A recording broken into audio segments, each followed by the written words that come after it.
देवभूमि क्षत्रिय संगठन सवर्ण मोर्चा की कुनिहार में एक बैठक आयोजन किया गया, जिसमें कोर कमेटी के सदस्यों ने भाग लिया। बैठक में आगामी लोकसभा चुनावों के बारे विस्तृत चर्चा की गई। राष्ट्रीय देवभूमि पार्टी देवभूमि क्षत्रिय संगठन स्वर्ण के अध्यक्ष रूमित सिंह ठाकुर की अध्यक्षता में आयोजित की गई। बैठक में हमीरपुर लोकसभा सीट के लिए 22 मार्च से चुनाव मैदान में उतरने का निर्णय लिया, जिसके लिए कुनिहार कार्यालय से सुबह 9 बजे रोड शो करते हुए 11 बजे नमहोल, नौनी, बिलासपुर, कंद रोड, बघड़ और फिर घुमारवी में प्रदेश स्तर की बैठक 3 बजे की जाएगी, जिसमें चुनाव को लेकर महत्वपूर्ण रणनीति बनाई जाएगी और विधानसभा स्तर पर जिम्मेदारियां सौंपी जाएंगी, जिसके लिए सभी कार्यकर्ताओं का इस बैठक में शामिल होना जरूरी रहेगा। ये लड़ाई हमारे समाज के अधिकारों की लड़ाई है, जिसे हमें पूरी ताकत से एक साथ मिलकर लड़ना है। लड़ो या मरो के संकल्प को लेकर हम आगे बढ़ेंगे। इस बार इस लड़ाई को आगे बढ़ाने के लिए मैं खुद चुनाव मैदान में उतर गया हूं। आज तक लाखों लोगों ने कहा है कि रूमित आप आगे बढ़ो, हम आपके साथ हैं। अब समय आ गया है कि कितनी ताकत से आप इस लड़ाई में साथ देंगे। हमीरपुर लोकसभा क्षेत्र में हमें पूरी ताकत से प्रवेश करना है। ये लड़ाई हमारे समाज और समस्त बिरादरी के आन बान शान की रहेगी। सभी को व्यक्तिगत रूप से कॉल करना संभव नहीं है, इसलिए इस संदेश को व्यक्तिगत रूप से कॉल समझें और अपना आशीर्वाद और पूर्ण रूप से सहयोग करें। इस रोड शो को सफल बनाने के लिए आप पूरे दल बल के साथ आएंगे, ऐसा मेरा विश्वास है। वहीं बैठक में सभी सदस्य मौजूद रहे। नेशन न्यूज के लिए हरजिंदर ठाकुर की रिपोर्ट। समझते हुए मैं उन लोगों को खुला में निमंत्रण देना चाहता हूं। राष्ट्रीय देवभूमि पार्टी में हिमाचल प्रदेश में आपका स्वागत है। भाई खोलकर खुले मन से हम आपका स्वागत करेंगे। आइए इस हिमाचल प्रदेश में तीसरी ताकत को खड़ा करते हैं, तीसरे विकल्प को खड़ा करते हैं, क्योंकि ये भाजपा कांग्रेस धोखा है, हिमाचल प्रदेश बचाओ मौका है। इसलिए इस लोकसभा चुनाव में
हिंदुत्व की बात होती है, वहां पर असमानता की बात नहीं होती। आप कहते हैं हम राम राज्य लाएंगे। राम राज्य में जात पात के नाम पर भेदभाव नहीं किया जाता, युवाओं की योग्यता के साथ खिलवाड़ नहीं किया जाता। ये सीधे तौर पर राष्ट्रीय देवभूमि पार्टी ये बात कहना चाहती है कि इस चुनाव में हम लोग समानता के मुद्दे को लेकर, युवाओं के रोजगार के मुद्दे को लेकर, जिस प्रकार से अनुराग ठाकुर जी ने हमीरपुर लोकसभा में लगातार 20 साल से लोगों को ठगने का काम किया है, उनके उन सारे के सारे जो उन्होंने वादे किए थे, लेकिन हमें हमीरपुर लोकसभा की जनता को आज तक कभी वो मिला नहीं जो अनुराग ठाकुर ने कहा था। उसी प्रकार शिमला लोकसभा में सुरेश कश्यप जी, जो आज तक कभी कहीं पर दिखे नहीं, किसी गली में नहीं दिखे, किसी चौराहे पर नहीं दिखे, किसी गांव में नहीं दिखे, किसी पंचायत में नहीं दिखे।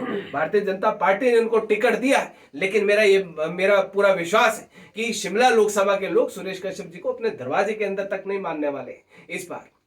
और हम लोग ये बात कहना चाहते हैं, राष्ट्रीय देवभूमि पार्टी चारों सीटों के ऊपर चुनाव लड़ने जा रही है। रूमित सिंह ठाकुर हमीरपुर लोकसभा सीट से चुनाव लड़ने के लिए जा रहा है, समानता के मुद्दे को लेकर चुनाव लड़ने जा रहा है। अपने जो जनरल कैटेगरी, सवर्ण समाज और गरीब वर्ग जो हमारा है, अनुसूचित जाति वर्ग की भी हम बात करें, लेकिन उसमें भी जो मलाईदार तबका है, जो अनुसूचित जाति वर्ग के लोगों के अधिकार आज तक खाता आया है, कभी किसी ने बात नहीं करी इन मुद्दों के ऊपर। राष्ट्रीय देवभूमि पार्टी इन मुद्दों के ऊपर बात करने जा रही है, जहां पर अनुराग ठाकुर जी कहते हैं कि वन रैंक वन पेंशन की बात हमारे पिताजी के माध्यम से की गई, आज एक आया नहीं। कि जहां पर एक तरफ सरकार के विधायक सरकार को गिराने का प्रयास कर रहे हो, जहां पर एक तरफ सरकार के जाने का समय बहुत कम रह गया, जहां पर जिस हिमाचल प्रदेश में ये कहा जाता है कि यहाँ के जो लोग हैं वो बड़ा भावनात्मक तरीके से वो किसी भी राजनीतिक दल के साथ जुड़े, चाहे वो भाजपा है चाहे वो कांग्रेस है। भाजपा के साथ बड़े लंबे समय से लोग एक भावनात्मक तरीके से जुड़े हैं, कांग्रेस के साथ उसी प्रकार से बड़े भावनात्मक तरीके से लोग जुड़े। लेकिन जहां पर आज हम लोग देख रहे हैं कि एक खरीद रहा है तो दूसरा बिक रहा है, एक पैसों की बोली लगा रहा है तो दूसरा अपनी बोली लगवा रहा है कि मैं इतने में बिकूंगा, मैं इतने में अपनी कुर्सी को बेचूंगा, मैं इतने में हिमाचल प्रदेश के राजनीतिक लोकतंत्र को बेचूंगा, मैं इतने में हिमाचल प्रदेश की अस्मिता को बेचूंगा, मैं इतने में हिमाचल प्रदेश की राजनीति के स्तर को बेचूंगा।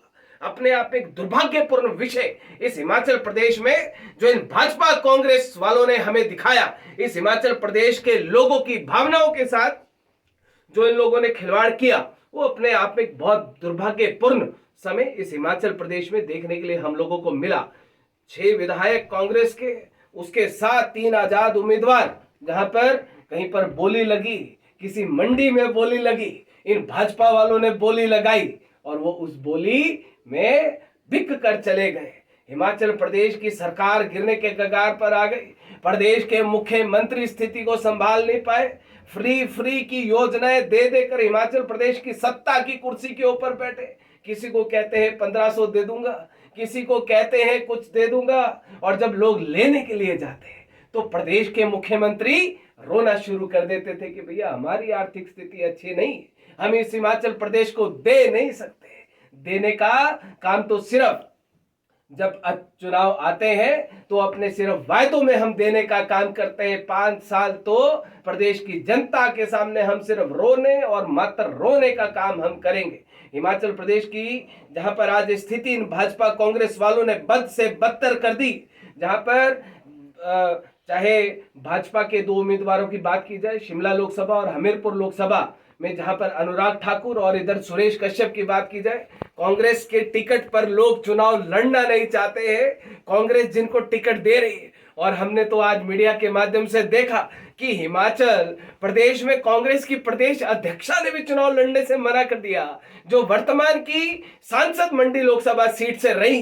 तो मुझे लगता है कि बड़ा दुर्भाग्यपूर्ण समय हिमाचल प्रदेश की सत्ताधीन सरकार के समक्ष आकर खड़ा हो गया है। दूसरी तरफ जहां पर हम बात करें भाजपा की, चाहे बात सुरेश कश्यप जी की बात की जाए, चाहे बात अनुराग ठाकुर जी की जाए, कांगड़ा लोकसभा और मंडी लोकसभा में तो अभी उम्मीदवार तय नहीं हुए। जहां अनुराग ठाकुर की बात की जाए तो आंकड़ों का जो रट्टा है वो बहुत अच्छे तरीके से लगाते हैं कि मोदी सरकार ने इतने करोड़ यहां के लिए दिए, इतने करोड़ ये दिया, इतने करोड़ वो दिया, हमने ये किया, हमने वो किया। लेकिन हमीरपुर लोकसभा की जहां पर बात की जाती है तो हमीरपुर लोकसभा में जहां पर माननीय सांसद अनुराग ठाकुर जी की जहां पर बात की जाए, 2 बार के केंद्रीय मंत्री, 20 साल सांसद की कुर्सी पर दिल्ली में वो टहलते हुए नजर आए। हिमाचल प्रदेश की जनता को क्या दिया?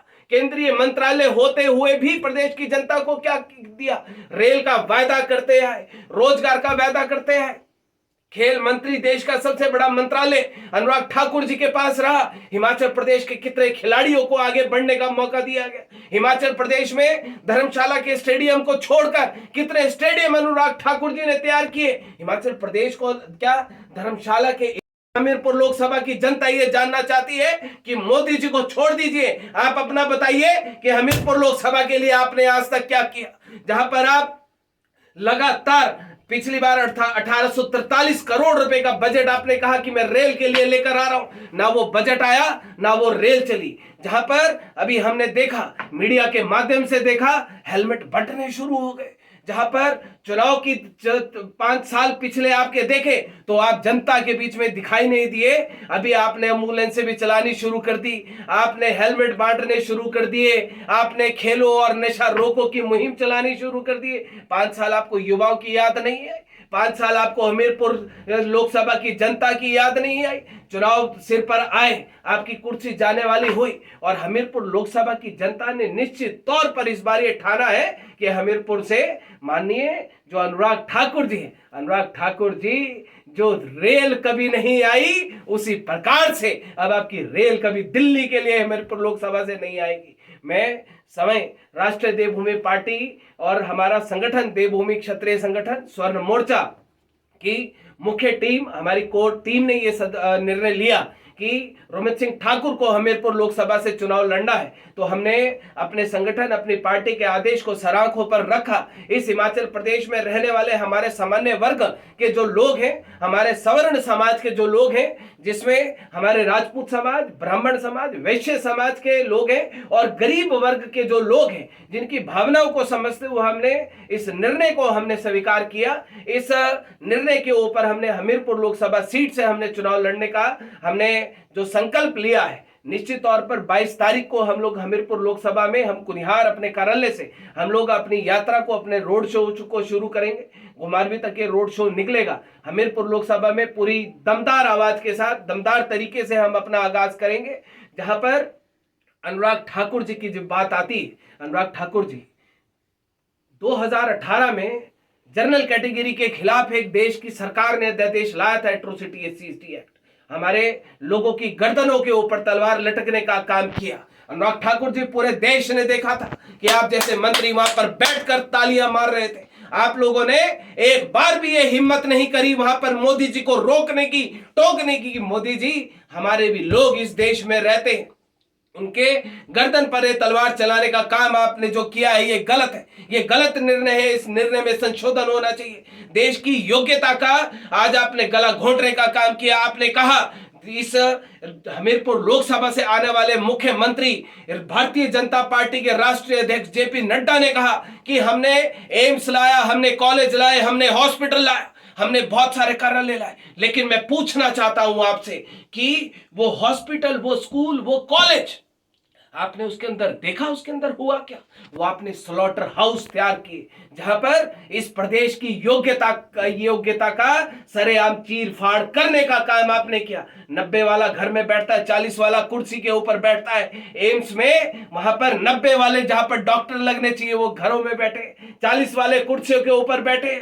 जहां पर 4th क्लास जॉब की बात आ रही है, गुजरात से नौकरी करने के लिए आ रहे हैं। जो हिमाचल प्रदेश के युवाओं के साथ रोजगार के नाम पर आपने ठगी करी, वहां पर हिमाचल प्रदेश के युवाओं को 50-50 हजार रुपए नौकरी के लिए देने पड़ रहे हैं। और ये कोई बात हवा में नहीं है। FIR हो चुकी है दर्ज। देवभूमि क्षत्रिय संगठन स्वर्ण मोर्चा के लोगों ने, राष्ट्रीय देवभूमि पार्टी के लोगों ने वहां पर FIR दर्ज करवाई और वहां पर जो लोग रोजगार के नाम पर जो चोरी ठगी कर रहे थे उनके खिलाफ पुलिस में FIR दर्ज की गई।